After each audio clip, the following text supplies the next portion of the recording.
Study IQ के ऑडिटोरियल कार्यक्रम में आपका स्वागत है। इस कार्यक्रम में यूपीएससी और राज्य सिविल सेवा परीक्षा के मेंस एग्जाम को ध्यान में रखकर टॉपिक को कवर किया गया है। कार्यक्रम में आज का टॉपिक है जलवायु परिवर्तन और भारत। ये टॉपिक सामान्य अध्ययन प्रश्न पत्र 3 के पर्यावरण संबंधी मुद्दे खंड से जुड़ा हुआ है। हम उम्मीद करते हैं कि ये टॉपिक आपके मेंस एग्जाम के लिए बेहद कारगर साबित होगा। तो चलिए अब कार्यक्रम की शुरुआत करते हैं। जलवायु परिवर्तन 21वीं सदी की सबसे भयंकर समस्याओं में से एक है, जिसे दुनिया झेल रही है। तेजी से बढ़ता हुआ तापमान और उसकी वजह से हमारी धरती पर कई तरह की समस्याएं पैदा हो रही हैं। जलवायु परिवर्तन अपने आप में ही बहुत सारी समस्याओं की जड़ है। भारत जैसे देश के लिए ये और भी खतरनाक साबित हो सकता है, क्योंकि भारत एक तो दुनिया का दूसरे सबसे बड़ा आबादी वाला देश है और इतनी बड़ी जनसंख्या के लिए खाद्य सुरक्षा सुनिश्चित करना अपने आप में एक चुनौती है। कहा जाता है कि भारतीय कृषि मानसून के साथ एक जुआ है, लेकिन जलवायु परिवर्तन की वजह से देश में मानसून कभी समय से पहले आ जाता है, कभी देर में तो कभी आता ही नहीं है, जिससे सूखे की गंभीर समस्या पैदा हो जाती है। पिछले कुछ सालों में न केवल भारत बल्कि दुनिया के कई शहरों का तापमान तेजी से बढ़ा है। भारत के कई शहरों में जल संकट की स्थिति बनी हुई है और इसी के साथ 3 जुलाई 2023 को दुनिया का औसत तापमान पहली बार 17 डिग्री सेल्सियस से ऊपर पहुंच गया। US national centre for environmental prediction के आंकड़ों के मुताबिक 3 जुलाई 2023 विश्व स्तर पर अब तक का सबसे गर्म दिन दर्ज किया गया। चलिए आज के इस ऑडिटोरियल में समझते हैं कि जलवायु परिवर्तन और इससे संबंधित मुद्दे क्या हैं।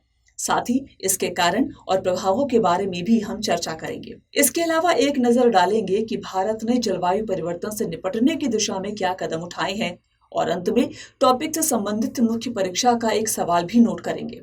लेकिन सबसे पहले समझेंगे कि आखिर जलवायु परिवर्तन क्या है और इससे संबंधित मुद्दे क्या हैं। जलवायु परिवर्तन को समझने से पहले हमें जलवायु के बारे में समझना होगा। जलवायु किसी जगह या स्थान का कई वर्षों का औसत मौसम होता है। दरअसल जलवायु किसी विशेष क्षेत्र में मौसम का दीर्घकालिक पैटर्न है, जबकि मौसम घंटे दर घंटे, दिन प्रतिदिन, महीने दर महीने, यहाँ तक कि साल दर साल बदल सकता है। किसी क्षेत्र के मौसम के पैटर्न को आमतौर पर कम से कम 30 सालों तक ट्रैक किया जाता है और उसे वहां की जलवायु माना जाता है। अगर जलवायु परिवर्तन की बात करें तो इसे आमतौर पर औसत मौसम में एक महत्वपूर्ण बदलाव के रूप में परिभाषित किया जाता है। ये मौसमी परिवर्तन प्राकृतिक भी हो सकते हैं, जैसे कि सौर चक्र में बदलाव के माध्यम से, लेकिन 1800 के दशक से मानवीय गतिविधियां जलवायु परिवर्तन का मुख्य फैक्टर रही है, जिसका मुख्य कारण कोयला, तेल और गैस जैसे जीवाश्म ईंधनों का जलाना है। जीवाश्म ईंधन जलाने से ग्रीन हाउस गैसों का उत्सर्जन होता है, जो धरती के तापमान को बढ़ाती है। बहरहाल जलवायु परिवर्तन के कारण बढ़ते तापमान से बर्फ के पिघलने की गति तेज हो रही है, जिससे समंदर का स्तर बढ़ रहा है। शहरी बाढ़ में वृद्धि हो रही है। इसके अलावा मुंबई जैसे तटीय शहरों के डूबने का खतरा तेजी से बढ़ रहा है। कार्बन डाइऑक्साइड और मीथेन 2 प्रमुख ग्रीन हाउस गैस उत्सर्जन हैं, जो जलवायु परिवर्तन में योगदान दे रहे हैं। उदाहरण के तौर पर इनका उत्पादन कोयला या गैसोलीन जलाने से होता है, जबकि मीथेन मुख्य रूप से अपशिष्ट लैंडफिल द्वारा उत्सर्जित होता है। फिलहाल चीन कार्बन डाइऑक्साइड का सबसे बड़ा उत्सर्जक है। ये दुनिया भर में कार्बन डाइऑक्साइड उत्सर्जन का 30.6% के लिए जिम्मेदार है। चीन के बाद अमेरिका और भारत का स्थान आता है। फिलहाल साल 1800 के दशक की तुलना में हमारी पृथ्वी का तापमान लगभग 1.1 डिग्री सेल्सियस अधिक है। आखिर कारण क्या है इसके? चलिए अब जलवायु परिवर्तन के कारणों पर भी एक नजर डाल लेते हैं।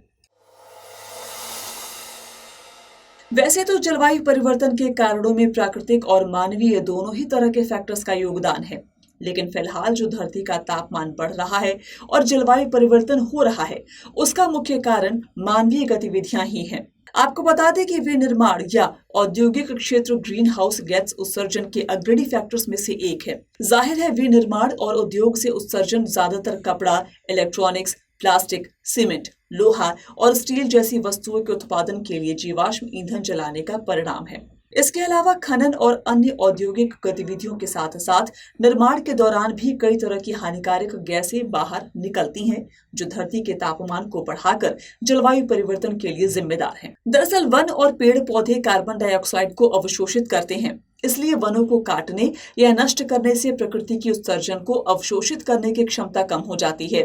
एक अनुमान के मुताबिक हर साल लगभग 12 मिलियन हेक्टेयर जंगल जला दिए जाते हैं। खेतों, चारागाहों या अन्य मकसद के लिए जंगलों को काटने से उत्सर्जन बढ़ता है, जिसकी वजह से जलवायु परिवर्तन हो रहा है। पृथ्वी के कुल ग्रीन हाउस गैस उत्सर्जन का 1% वनों की कटाई के साथ साथ कृषि और भूमि उपयोग में अन्य परिवर्तनों के कारण होता है। इसके अलावा यह अनुमान लगाया गया है कि कटाई, आग और अन्य प्रकार के वन क्षरण से हर साल औसतन 8.1 billion metric ton carbon dioxide निकलती है, जो सभी वैश्विक कार्बन डाइऑक्साइड उत्सर्जन के 20% से ज्यादा के लिए जिम्मेदार है। वायु प्रदूषण उत्पन्न करने वाले अन्य मानवीय गतिविधियों में उर्वरक का इस्तेमाल, पशुधन उत्पादन और कुछ औद्योगिक प्रक्रियाएं शामिल हैं, जो फ्लोराइड युक्त गैसें छोड़ती हैं। कृषि और सड़क निर्माण जैसी गतिविधियां भी पृथ्वी की सतह की परावर्तनशीलता को बदल सकती हैं, जिससे स्थानीय तापमान में वृद्धि या शीतलता हो सकती है। आपको बता दें कि जीवाश्म ईंधन को जलाकर बिजली और हीट पैदा करने से पृथ्वी के कुल उत्सर्जन का एक बड़ा हिस्सा पैदा होता है।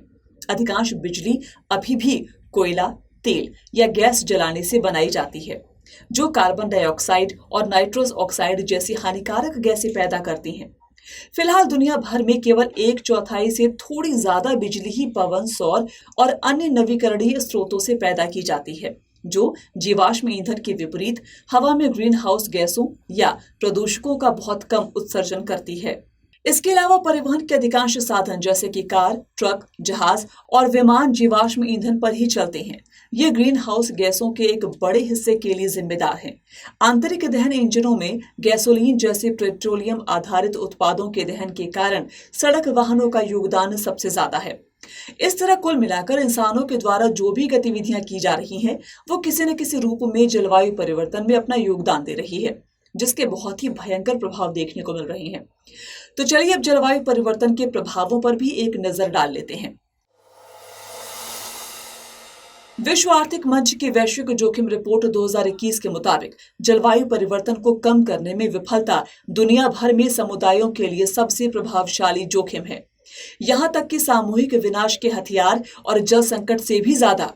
इसके व्यापक प्रभावों को देखें तो जैसे जैसे जलवायु परिवर्तन वैश्विक पारिस्थितिकी तंत्र को बदलता है, यह हमारे रहने के स्थानों से लेकर पीने के पानी और सांस लेने वाली हवा तक सब कुछ प्रभावित करता है।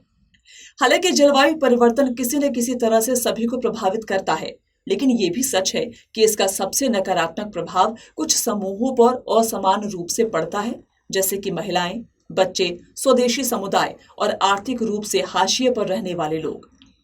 इस तरह हम कह सकते हैं कि जलवायु एक मानवाधिकार मुद्दा है। जलवायु परिवर्तन की वजह से तेजी से पृथ्वी की सतह का तापमान बढ़ रहा है। लिहाजा 2011 से 2020 रिकॉर्ड सबसे गर्म साल रहे हैं।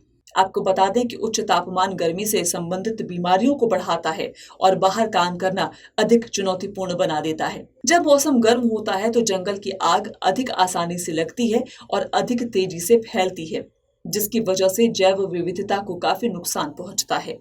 वहीं जलवायु परिवर्तन की वजह से कई क्षेत्रों में विनाशकारी तूफानों की तीव्रता और आवृत्ति में वृद्धि हुई है। तापमान बढ़ने पर वायुमंडल में ज्यादा नमी हो जाती है, जिससे बहुत भारी बारिश और बाढ़ आ सकती है और परिणाम स्वरूप ज्यादा गंभीर तूफान आते हैं। बहरहाल गर्म होते महासागरों का उष्णकटिबंधीय तूफानों की तीव्रता और आवृत्ति दोनों पर प्रभाव पड़ता है। जाहिर है, गर्म महासागरीय सतही जल चक्रवातों, तूफानों और टाइफूनों का प्राथमिक स्रोत है। दरअसल जलवायु परिवर्तन के कारण मौसम का पूर्वानुमान लगाना काफी मुश्किल हो जाता है। मॉनसूनी परिवर्तनों के बारे में अनिश्चितता फसल पैटर्न को प्रभावित करती है। साथ ही किसानों के निर्णय लेने की क्षमता भी प्रभावित होती है कि कौन सी फसल लगाई जाए और रोपण का समय क्या हो, जिसके परिणाम स्वरूप उत्पादकता कम हो जाती है। इसके अलावा बर्फ पिघलने और घटते ग्लेशियर से सिंचाई के लिए आवश्यक नदी का प्रवाह भी कम हो रहा है, जिसकी वजह से 12मासी नदियां गर्मियों में सूख जाती हैं। वैसे तो महासागर कार्बन डाइऑक्साइड को अवशोषित करते हैं और कार्बन सिंक का काम करते हैं, लेकिन अत्यधिक कार्बन डाइऑक्साइड के कारण पानी अधिक अम्लीय हो जाता है, जिससे कोरल और समुद्री जीवन खतरे में पड़ जाता है। पानी का गुण है कि वो गर्म होने पर फैलता है, इसलिए जैसे जैसे समंदर गर्म होगा उसका आयतन बढ़ेगा तो जाहिर है समुद्री स्तर भी बढ़ेगा। साथ ही बर्फ की चादरों के पिघलने के परिणाम स्वरूप भी समंदर का स्तर बढ़ जाता है, जिससे तटीय और द्वीपीय समुदाय खतरे में पड़ जाते हैं। नासा की कुछ रिपोर्ट्स के मुताबिक साल 2100 तक भारत के द्वीपीय शहरों पर समंदर में डूबने का खतरा मंडरा रहा है। विश्व स्वास्थ्य संगठन के मुताबिक 2030 और 2050 के बीच जलवायु परिवर्तन के कारण हर साल लगभग 2.5 लाख अतिरिक्त मौतें होने की आशंका है। जैसे जैसे वैश्विक तापमान बढ़ता है, वैसे वैसे गर्मी का तनाव, हीट स्ट्रोक और हृदय और किडनी की बीमारियों से होने वाली मौतों और बीमारियों की संख्या भी बढ़ती रहती है।